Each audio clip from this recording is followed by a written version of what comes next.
Matvey Safonov just won another trophy with PSG, and the goalkeeper had one of those nights where it feels like the net is shrinking behind him. Kylian Mbappé keeps dragging Real Madrid over the line again. Robert Lewandowski is being linked with Inter Miami, and Bruno Fernandes is suddenly sounding like a guy with one foot out the door. We're covering all of that and more right now. This is Football Frenzy, your top 10 hottest stories in the football world at this hour. Quick favor before we jump in, if you enjoy this format, tap the like button so we know to keep these daily episodes rolling. All right, let's get into it.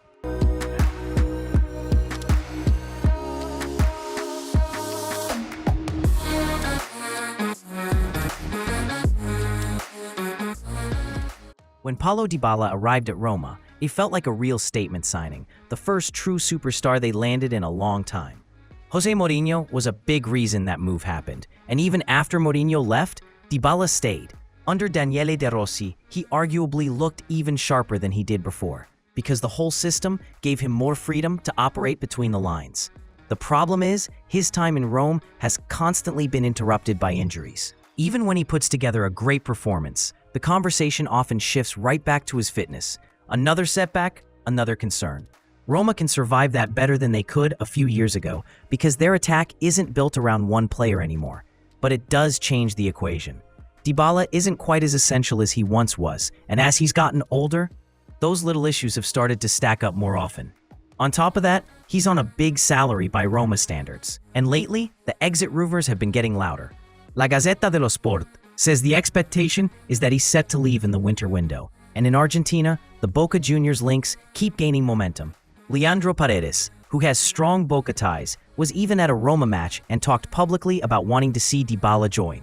Roma, officially, are staying calm. Sporting director Frederic Massara said they're happy with Dybala, that the focus is on the season, and that Paulo has always shown commitment whenever he's been fit. But you can also see the bigger direction Roma are moving in. The club has been trying to get younger, and coaches like Gianpiero Gasperini, who is often mentioned in connection with long-term planning, typically prefer players who can handle intense off-the-ball work every single week. In that kind of setup, you don't necessarily build the system around one magician who needs special conditions and careful management. Before the match against Cardiff, Enzo Maresca made comments that turned heads because he wasn't talking about fan criticism or social media noise. He actually went out of his way to say he appreciates the supporters. His point sounded aimed higher up. He said the last 48 hours had been the toughest stretch of his Chelsea tenure, and reports suggest the issue is internal pressure. Too many explanations demanded after losses, too much oversight, too many conversations that feel more like interrogations than support. The word going around is that Maresca is tired of constantly having to justify every decision to club executives, especially after defeats. From his perspective, the team has progressed and he's earned a longer leash. The way it's playing out is the weird part, because making it public instantly creates a standoff. One anonymous club source was quoted in a pretty blunt tone, basically suggesting that if this turns into a power struggle, the coach usually doesn't win. What makes it even more interesting is the fan reaction. During the Cardiff match, Chelsea supporters were singing Maresca's name. Whatever is happening inside the building, the crowd clearly wants him backed. And it's not hard to see why. The team has looked more organized, and they've reached another semi-final in a short time. Reports also say Chelsea's sporting directors, Paul Winstanley and Lawrence Stewart, were at the match and went into the dressing room afterward, including a conversation with Maresca. Some outlets claim the club was surprised by the public comments, and that a broader end-of-season review could still put his job in question. And yes, the rumor machine is already doing its thing with potential replacements. Erik ten Hag, Frank Lampard, Gareth Southgate, even Zinedine Zidane. Here's the reality though, Maresca has brought a level of stability Chelsea have been chasing. The team looks like it's building towards something, not just surviving week to week. If the club pulls the trigger again, you'd want to be very sure the next option is a clear upgrade. Because changing coaches just to change coaches is how you end up restarting the same cycle every year. The Daily Mail dropped another piece on Manchester United's long decline and brought up some behind-the-scenes stories that feel very familiar if you followed this club for the last decade. They revisited 2018, when Jose Mourinho clashed with Paul Pogba on the training ground. According to the reporting, Mourinho escalated the conflict once he noticed Sky Sports cameras were nearby, as if he wanted to show the world how strict and uncompromising he was. Instead, it allegedly split the dressing room even more, and the tension around Pogba became a major factor in Mourinho eventually losing the job. And Mourinho isn't the only one. Ole Gunnar Solskjaer reportedly told staff more than once that the group would eventually get him fired too. The description used was that the squad had too many players who didn't respond well to criticism, not in the sense of taking it personally for a day, but in a way that affects standards and accountability. Solskjaer also had friction with the same project players the club spent huge money on, including Pogba and Anthony Martial. United reportedly even handed out Ballon d'Or bonuses in those contracts, which sounds almost unreal now, but it speaks to the way they once thought those signings would define an era. The transfer failures have basically become part of United folklore, and Ed Woodward's name always comes up in that conversation. There's that old story where David Moyes wanted top-level targets like Gareth Bale, Cesc Fabregas, and Toni Kroos, and instead ended up with Marouane Fellaini and Juan Mata. In a private moment, Moyes allegedly said Woodward was either a genius or a clown. That's why Sir Jim Ratcliffe and Ineos moved so aggressively to reshape the football structure. United have been trying to stop making the same mistakes. Now to the present, and Ruben Amorim's situation. Not long ago, he was criticized for sticking to a back three no matter what. The argument was that refusing to adapt can start to look like stubbornness. But recently, ahead of a match with Bournemouth, reports claimed he was preparing a shift toward a 4-3-3 in training because of injuries and players leaving for AFCON. Then match day arrives, and we don't see that new shape at all. So what happened? One theory in the reporting is that the tactical plan was meant to be a surprise and somehow leaked before kickoff. If that's true, it's not just embarrassing, it's destructive. Clubs can deal with bad form. Clubs struggle to deal with information getting out from inside their own walls. The word is that United's leadership is furious and has launched an investigation into how the details got out. Whether it's one person or a broader culture issue, the point is simple. The leak storyline is still alive at Old Trafford. In the summer, Bruno Fernandes was strongly linked with Al Hilal, and he ended up staying at Manchester United. But now he's done an interview that has people genuinely questioning how long he'll remain there. Bruno said the club wanted him to leave in the summer, and that he hasn't forgotten it. He made it sound like the leadership didn't have the courage to follow through, and that part of the message he received was basically, if you go, we'll be okay. For a captain, that's a tough thing to carry. The confusion is that earlier in the season, the public messaging sounded completely different. At various points, the narrative was that Amorim wanted him, the club wanted him, and Bruno was a centerpiece of the project. BBC journalist Simon Stone has reportedly said United sources insist they worked hard to keep their captain, and other reporters have echoed similar claims. So why the shift? It either means Bruno feels the private conversations didn't match the public story, or he's positioning himself for a move, or both. And then there was the part where he talked about the Saudi League. He basically said he can't complain about his wages, but the gap is massive, and if he ever plays there, he'll do it. He mentioned lifestyle changes too, like the difference between sunshine and 6 years of Manchester rain. That doesn't sound like someone trying to shut down rumors. That sounds like someone making sure the door stays open. There are also whispers that some people inside United believe this season could be Bruno's last at the club. After that interview, it's not hard to see why. At the same time, Bayern Munich have been mentioned again. The idea is that Bayern have admired him for a long time, and if Bruno wants a different ending to his career story, more titles, more trophies, Munich is one of the most obvious destinations in Europe for that. So keep an eye on it. Saudi interest is real, Bayern links are real, and Bruno's own words just added gasoline to the fire.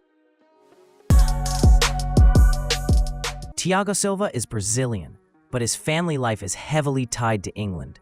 His sons are in Chelsea's academy, and the reporting says he wants to be closer to them, which is why he's considering a return to Europe in the winter. The word is that he values top European leagues over MLS or Saudi options right now. One of the more realistic possibilities being discussed is AC Milan, and the idea would be a short-term deal, a 6-month contract from January through June. Silva is 41, so this isn't about building a project around him. It's about experience, positioning, leadership, and having a veteran who can stabilize a backline in big moments. Reports say his physical condition is still excellent, and he's played plenty this season, so it's not like he's arriving as a ceremonial signing. Milan, meanwhile, are also looking at the striker market. Their forward situation hasn't been as clean as they'd like, and there are claims they're negotiating with West Ham for a loan move for Niklas Füllkrug. The reporting says Füllkrug had options in Germany, but once Milan entered the picture, he told his agents to focus on that. It's also claimed Milan have already discussed wages, somewhere around 1.5 million euros until the end of the season. West Ham would prefer a sale rather than a loan, but Milan reportedly don't have the budget for a permanent deal, and questions remain about Füllkrug's fitness and rhythm after injury issues. In Germany, he was genuinely productive. If Milan get him healthy and used correctly, he could still be a real factor. There's a sensitive story around Ronald Araujo that's been circulating, and it needs to be handled carefully. The reporting claims he struggled with the wave of criticism after a match against Chelsea, and that he asked the club for time away to reset mentally. Barcelona reportedly agreed, giving him space and prioritizing his well-being. Some reports say he's been spending time with family and focusing on recovery, with support around him, including a personal coach who remains in daily contact with the club. The idea is that he's following an individual plan and sending updates back to Barcelona, and that the club isn't rushing anything because the priority is getting him genuinely okay, not just getting him back on the field. The timeline being mentioned is a return after the Christmas break, potentially aiming for the Espanyol match on January 3rd if everything goes smoothly, with a possible rejoin to team training around December 29th. At the same time, Barcelona's overall atmosphere has been described as tense, and not just because of results. Like Manchester United, Barca have dealt with information leaking from inside the camp. Under Xavi, there were reports of the club trying to identify who was feeding things to the press. Now the new claim is that Hansi Flick has already pinpointed where the leaks are coming from. No names have been confirmed publicly, but the reporting suggests the club takes it seriously. If it's a staff member, it's straightforward. If it's a player, the consequences can get messy fast. Reduced minutes, frozen out, or put on the market when the window opens. Whatever the truth is, you can feel it. When big clubs start talking about leaks, it's usually a sign the dressing room isn't fully aligned.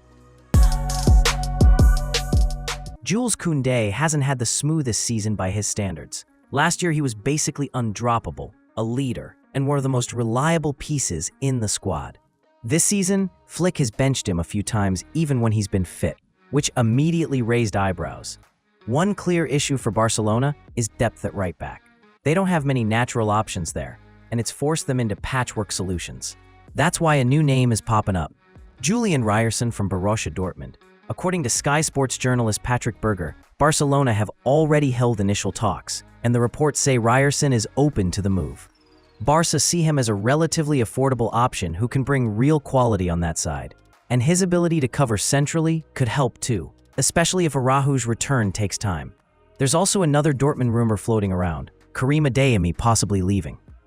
And the twist in the reporting isn't about tactics or playing time. It's about lifestyle and where he and his family want to live. One quick note here: some versions of this story include a side promotion and social media jokes. We're skipping that part. The football point is what matters. Dortmund could be facing real movement, and Barcelona are clearly hunting for practical reinforcements. Luis Suarez had a season at Inter Miami that started hot and then cooled off. Early on, he was scoring, carrying games, and giving them a real edge. As the season moved toward the playoffs, his output dropped, and the club's thinking shifted toward adding another striker. The key detail is, they still want Suarez around, just with smarter minute management. Inter Miami have announced Suarez extended his contract for one more year. The expectation is fewer minutes, more efficiency, and a role that's about impact, not volume. So who becomes the new lead striker? Reports say Miami were in talks for Timo Werner, and San Jose Earthquakes have also been mentioned in the same conversation. But the bigger rumor is the one that really grabs attention. Some reports claim Inter Miami want Robert Lewandowski in the summer. Lewandowski previously wasn't interested in MLS, but the reporting now suggests he's more open to it. And if you're imagining Suarez, Lewandowski, and Messi in the same squad, Yeah, that's chaos in the best way. Miami would still have competition. Chicago Fire have been mentioned as well, but Miami clearly have the strongest football pitch to sell. Lewandowski has talked before about wanting to play with Messi, and that would give the Herons a real advantage if this ever becomes a concrete situation. One version of the rumor even claims he's already looking at housing in Miami, although that part is hard to verify. There's also a Neymar subplot. The reporting says Miami have cooled their interest, even after Neymar finished his season strongly with Santos and helped them avoid relegation trouble. But those performances reportedly caught the attention of Flamengo, who might try to pull him away by disrupting a contract extension with Santos. For Neymar, it becomes a real choice. Santos is home, but Flamengo offer a bigger stage and potentially an easier path to staying in the World Cup picture. PSG faced Flamengo in the FIFA Intercontinental Cup final. On paper, PSG looked like the obvious favorite. But Brazilian sides can be a nightmare when they're organized and fearless. Flamengo pressed high, pressed smart, and won the ball in dangerous areas more than once. The game ended 1-1 in regular time, stayed level through extra time, and then went to penalties. And that's where Matvey Safonov turned into the story of the night. He started the shootout by conceding the first penalty, and after that, he flipped a switch. According to the play-by-play descriptions, he read Saul confidently and got down to a cornered attempt. He outthought Pedro with a bit of delay and a quick spring the other way. Leo Pereira tried to go straight down the middle, and Safonov still stayed composed. And then he went early again and got to Luis Araujo's shot. 4 saves in a row in a shootout is ridiculous, and the claim being made is that nobody has done that in the 21st century. If that stat holds up, it's even more historic than it already looks. The bigger takeaway is what this does to the goalkeeper debate at PSG. Safonov delivered their 6th trophy of the year. He was named MVP, and when a keeper wins you a final like that, it gets very hard for a coach to justify keeping him on the bench. Manchester City handled Brentford in the League Cup, reached the semi-finals, and KHUSANOV finally got a start, and by the reporting, he made the most of it. He broke up attacks, covered ground, and looked like a defender who can erase mistakes with pure physical presence. The profile being described is simple. He's fast, strong, and hard to bully. If Pep Guardiola trusts him in a big match, opposing forwards are going to have a long night. The one knock is that he's not as clean on the ball yet, and for City, that matters. But if that part improves even a little, he starts to look like a real option. City also got a highlight moment up front from Ryan Cherki. After a corner routine, he created space, beat a defender, and smashed one from outside the box like it was nothing. The numbers being cited are wild. 8 starts, 7 goals, and 3 assists. Plus the general feeling that he's becoming one of the league's most entertaining players. Meanwhile, Real Madrid had their own cup match, and Endrick starting was a surprise. The young Brazilian looked lively and could have scored, but then Mbappé took control. He scored from the penalty spot, and according to the episode notes, hit a rare scoring milestone for the year. Real did concede against a modest opponent, and the finish got a little uncomfortable again, which feeds into the bigger conversation about how vulnerable this team can look at times. But once Mbappé scored again, the game settled and Madrid moved on. That's where we'll leave it for today. Thanks for watching Football Frenzy. If this episode helped you catch up fast, hit like and subscribe so you don't miss the next one. Take care, and I'll see you tomorrow.